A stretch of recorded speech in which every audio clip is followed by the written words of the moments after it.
Welcome to Tarot Tuesday for the week of August 11th. This is for Virgo, Sun, Moon, Rising.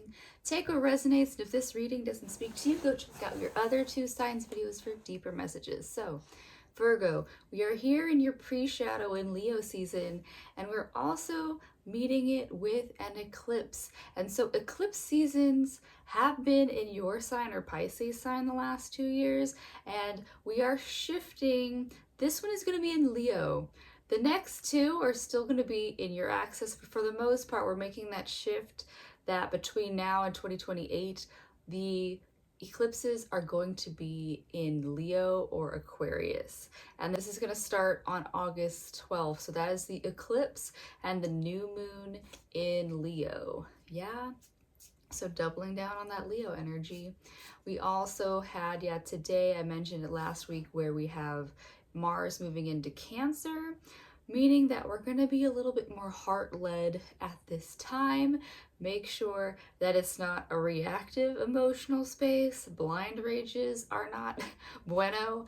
We want to be acting from a place of love, not fear. That was in your reading last week. Yeah? And then the last big energy that we have going on this week is that we have Mercury conjunct Jupiter. And so where this eclipse, which is Leo energy, and we really want to find that balance between where we just openly are expressing ourselves, but we aren't doing it at the expense of others, not in a selfish way. Again, with Mercury and Jupiter conjunct, this is a good opportunity for whatever expansion you want in your life right now. This is the time. Yeah. So Virgo, this week to meet all of this moon energy, I'm going to be using the Lunalapin tarot deck, my bootleg copy. And yeah, let's see what we got going on for Virgo. Okay. High Priestess, look at you. You're doing great. You're doing great. Here you are with that moon in the background. And Virgo, you are a very intuitive sign, and it's just different than, say, when you think of like the watery intuitives, like they're so caught up in the tides that they're just going with the flow. But what I like about Virgo's intuition is that it's grounded. It's in your body knowing. And so that's one thing that you can play with this week, Virgo, is tapping into your body knowing. You just have to walk into a space and you get a sense of it in that way. And remember, most of us in the human design types, I think 80% of people are generators. And so you're going to get a yummy or yucky. And so it's not words, just a or a yeah. So that's where you're starting from, Virgo. You got the Seven of Wands. And yeah, this is just your pre-shadow of you. I feel like you feel like there's people fighting you for your time. And Virgo, this is your opportunity to stand your ground and say, no, I don't have time for this bullshit. I'm gonna do me. And so Virgo, another good key for you this week is to not put your own passions aside for other people as much as you can. I know that that's not fully possible. Like, say it's kids or work, there are deadlines to meet, I'm sure, but where you can, grab whatever seconds you can for yourself. And yeah, right now, for me, it's literally that drive to work. That 10-20 minutes in the car is a good time to just, in whatever way, it's your radio, it's your voice, it's your silence if you choose. I love silent car rides sometimes. So whatever it is, Virgo, find that time for you. I'm hoping that you can get more than what I just mentioned. I'm hoping that you just take your time to give your passions the space that they need. Yeah. Ooh, you've got the Eight of Swords. And so yeah, again, your pre-shadow, that's where we are. And yeah, this is just saying that you are feeling the end of your cycle. In general, that is just where this northern hemisphere feels in the cycles, is where waning out of summer, like this is kind of the peak of that heat. And then we're going to drop into your season, which is the start of the harvest, basically. So Virgo, right now, if you're feeling any sort of existential dread or just, yeah, there are parts of you that want to be let go so that you can move into your next solar cycle. And this is saying that, yeah, it might feel like the darkest moment before the dawn, Virgo, but trust that that day will break and morning will come.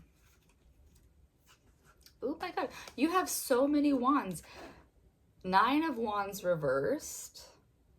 9 of Wands reversed. I think someone else got this in this exact same spot, where this is about you feeling like you need to carry things into your future self. And like for me, like I'm looking at another big number birthday, and in that decade span, where I look at where I was at that last decade, where I spent basically a month drunk. I spent like 2 months drunk and crying, and I think I hacked my hair off like at the end of it. But then, so this cycle, this decade, I don't want to start there. I've done at least a little bit more prep planning for how I want to enter this next cycle. But yeah, I also just like my body can't do the levels of damage to my body that it used to be able to tolerate. I would like to even just fit in some fucking yoga, honestly, if I can at that point in time. So yeah, Virgo, I don't know what it's going to look like for you, but so not every part of you needs to carry on into your next cycle. It's like, you know, when you were in high school, early 20s, maybe decorating with bottles and shit was cool, but it's absolutely just keeping trash in your house now. So I don't, yeah, Virgo, it's gonna mean whatever it means to you, but this high priestess is inviting you to use all of this fire, this spiritual energy within you to move towards living a life of passion versus living a life of just hanging on to every little thing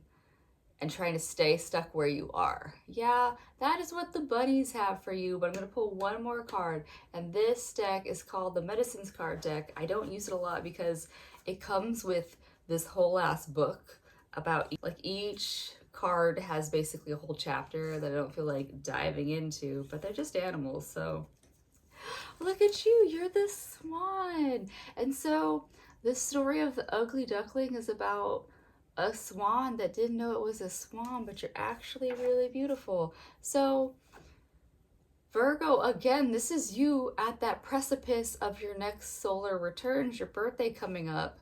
And yeah, you feel all of this, you know, dread, this existential dread about that leap that you are about to take. And you cannot know what is on the other side of that day, that event, whatever the fuck. Virgo, you have to live in the now. And yes, sometimes you have to trust that unknown. It's gonna be whatever it's gonna be when you come out on the other side. Yeah, that is what I have for you, Virgo. I hope that helps. I do hope that you really feel into that swan energy. Trust that you are going to birth into that swan, be this high priestess, and trust that grounded body knowing that you naturally have. And I'll see you next week. Bye.